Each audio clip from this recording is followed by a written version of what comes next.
Hello, ladies and gentlemen. We're back with some SARS for Season 3. Here's the shootout. And right quick, yeah, only about 20 cars for this one. It's a mix of previous race winners from the SARS Tour and Lord Lafayette, who started last year, who won the Season 2 shootout at North Wilkesboro. As for the rest of these, yeah, like I said, every one of these guys have actually won a race before. So that's pretty much what this lineup entails. But yeah, not much else to say. How you'll see these guys and how things go here at Augusta Speedway, basically in older Bristol. Alright, ladies and gentlemen, so here we are for shootout action here at Augusta Speedway. Like I said, basically an older version of Bristol. Concrete barriers, see how it goes, guardrails. But, oh boy, that's right, he chose here, kind of the last option. They're just going 3 wide with Carl Horsevar in the middle. And Horsevar's forced Tanabe up the track. Oh, up into the wall.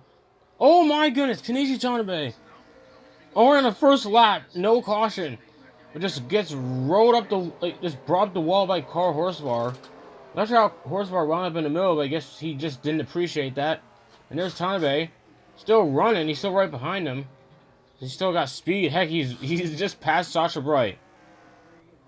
He's basically running the exact same scheme as she did last season. See how the rest of this goes, but man, we got 20 cars here, 30 lap action, and it might be a fast one here. Who knows?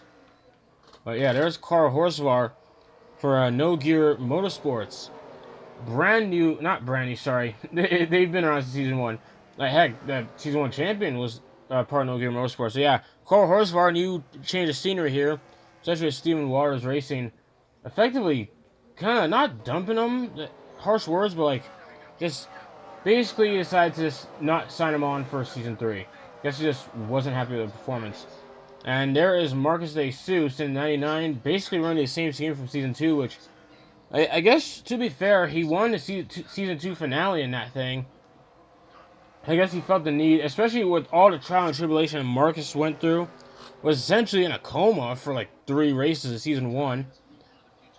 So the fact that like De Seuss was able to come back, I think he DNQ'd a race or 2 in season 2, but he managed to win a race in the season finale.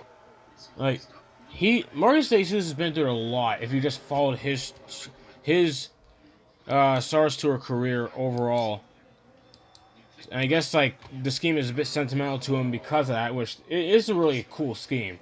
So I'll give him that. Yeah, Carl Horsevar, like I said before, like stuff he went through, man, like, not the stuff he went through. He won Dover in season 1, but then, kind of rough season 2. Not the worst. I mean, he was still able to lock into this season, season 3, but still. I guess he just felt like he could have done more. Or I guess Steven Waters felt he could have done more. Even though Waters himself had a really rough season, but I guess he just didn't want. I don't know. I guess he found Horsevar to be frustrating. I don't know the whole detail behind that, but maybe that's something that might be explained sometime later. There's Gigi Moore in the 0 car. There's Mitchell Hodak. Joshua Barkley's pretty much in the same scheme, just like De Seuss in the same scheme. Same for Zach Miller back there, right behind him. So yeah, quite a few guys decided to just stick with the schemes they have from season 2, including Zach Miller. Ooh, now expanded to a 2-car operation, which, honestly, I mean, last season was kind of weird for Zach Miller. He was close to winning Ricky, only to get wiped out by Lisa McKenzie of Double Time Motorsports, which kind of really sucks to see. But you know, hey, at least I'll put it like this: at least they stayed at least Zach Miller.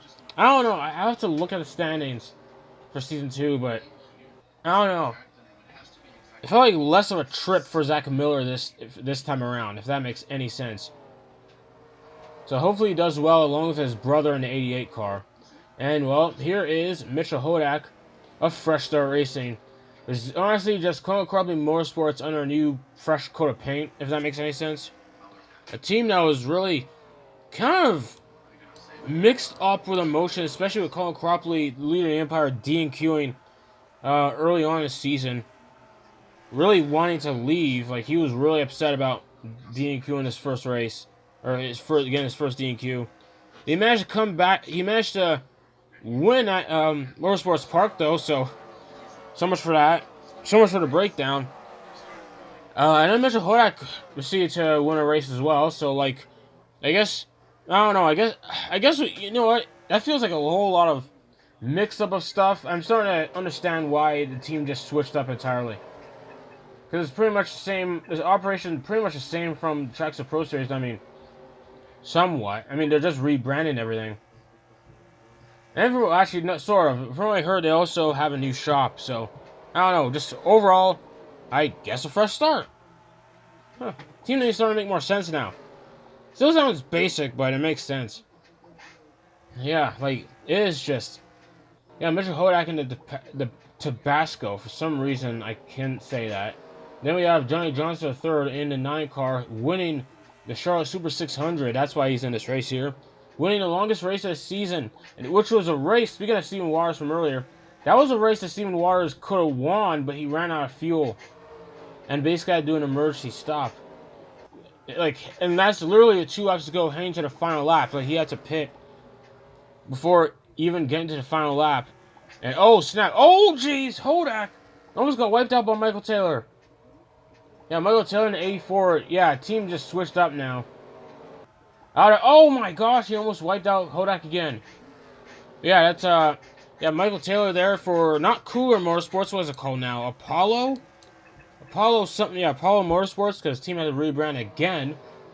Not sure why, but oh, whatever.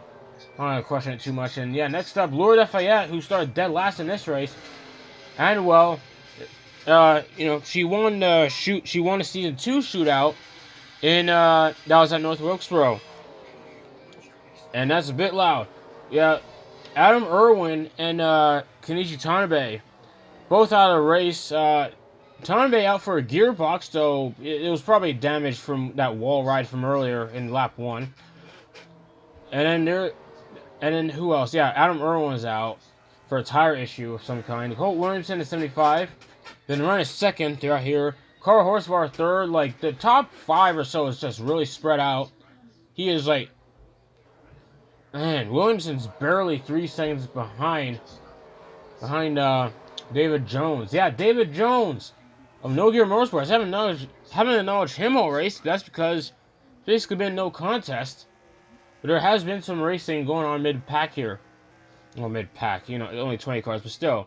Quite a bit of racing here. Brad Bitt in the number 10 car.